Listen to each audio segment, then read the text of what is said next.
আপনাদের ত্বকে যদি কালো দাগ ছোপে ভর্তি হয়ে যায়, ত্বকের মধ্যে ট্যান পড়ে যায়, ত্বক একদম কালো ডাল ও বেজান হয়ে যায়, ত্বকের মধ্যে ময়লা নোংরার পরত জমে যায়, তাহলে আজকের রেমেডিটি কেবলমাত্র আপনারই জন্য।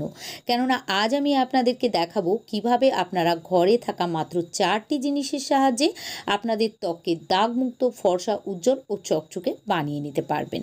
আর এই রেমেডিটি যে কেবলমাত্র আপনাদের ত্বকের নোংরা, ময়লা ও ট্যানকে তুলে ফেলবে তা কিন্তু নয়, এটি আপনাদের ত্বককে গ্লোয়িং বানাতেও সাহায্য করবে। আর এটি আপনারা নর্মাল ফ্রিজে 3 থেকে 4 দিনের জন্য স্টোর করে রেখেও ব্যবহার করতে পারবেন।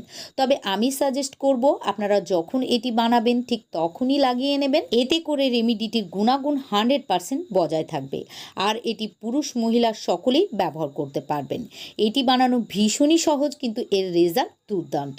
তাহলে চলুন রেমেডিটি কিভাবে বানাতে হবে ও কিভাবে ত্বকে লাগাতে হবে দেখে নেওয়া যাক বিস্তারিতভাবে। তবে তার আগে বলি, যারা এখনও আমার চ্যানেলটিকে সাবস্ক্রাইব করে রাখেননি তারা প্লিজ আমার চ্যানেলটিকে সাবস্ক্রাইব করে রাখুন। আর আমার ভিডিও যদি ভালো লাগে প্লিজ একটি লাইক করে দেবেন।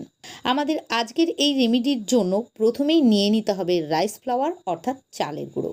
এখানে আপনারা যদি এই রেমেডিটি কেবলমাত্র মুখের ত্বকে ইউজ করেন তাহলে 2 চা চামচ নিলেই হবে, কিন্তু যদি হাতে, পায়ে বা ফুল বডিতে ইউজ করতে চান সেক্ষেত্রে পরিমাণ বাড়িয়ে নেবেন। চালের গুঁড়োর মধ্যে অ্যান্টি এজিং ও স্কিন হোয়াইটনিং প্রপার্টিস তো রয়েছেই, সেই সঙ্গে এটি খুব ভালো স্ক্রাবারেরও কাজ করে। ফলে এটি ত্বকে লাগালে আমাদের ত্বক থেকে ধুলো, ময়লা, ইমপিউরিটি, ডেড স্কিন, ব্ল্যাক হেডস ও হোয়াইট হেডসকে সম্পূর্ণরূপে তুলে ফেলবে।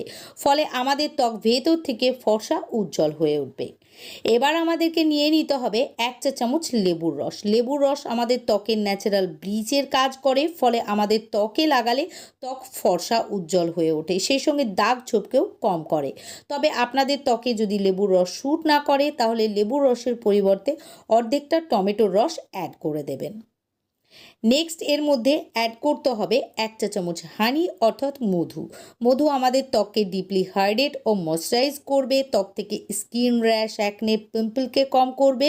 সেই সঙ্গে বয়সের আগেই যদি আমাদের ত্বকে ভাঁজ পড়তে শুরু করে বা ত্বকের চামড়া কুঁচকে যেতে শুরু করে তাহলে সেই সমস্যা দূর হবে নিয়মিত মধু ব্যবহার করলে। এবার আমাদেরকে এই 3টি উপকরণকে খুব ভালোভাবে মিশিয়ে নিতে হবে। তারপর এর মধ্যে প্রয়োজন মতো কাঁচা দুধ ধীরে ধীরে অ্যাড করতে হবে, তাহলেই দেখবেন খুব সুন্দর একটি প্যাকে পরিণত হয়ে যাবে।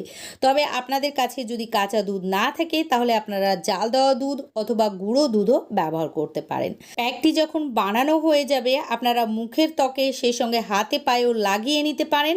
আর লাগিয়ে নেওয়ার পর 2 থেকে 3 মিনিট ম্যাসাজ করুন, তারপর 10 থেকে 15 মিনিট রেখে দেবেন ও নর্মাল পানি দিয়ে ত্বক ভালোভাবে ধুয়ে ফেলবেন।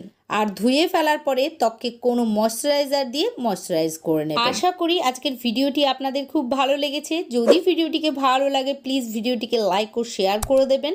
সেই সঙ্গে পরবর্তীতে এইরকমই হেল্পফুল ভিডিও দেখার জন্য আমার ইউটিউব চ্যানেলটিকে সাবস্ক্রাইব ও ফেসবুক পেজটিকেও ফলো করে রাখবেন। আজকের মতো এখানেই বিদায় নিচ্ছি, আবারও ফিরে আসবো নতুন কোনো ভিডিওর সঙ্গে। ততক্ষণের জন্য ভালো থাকবেন, সুস্থ থাকবেন।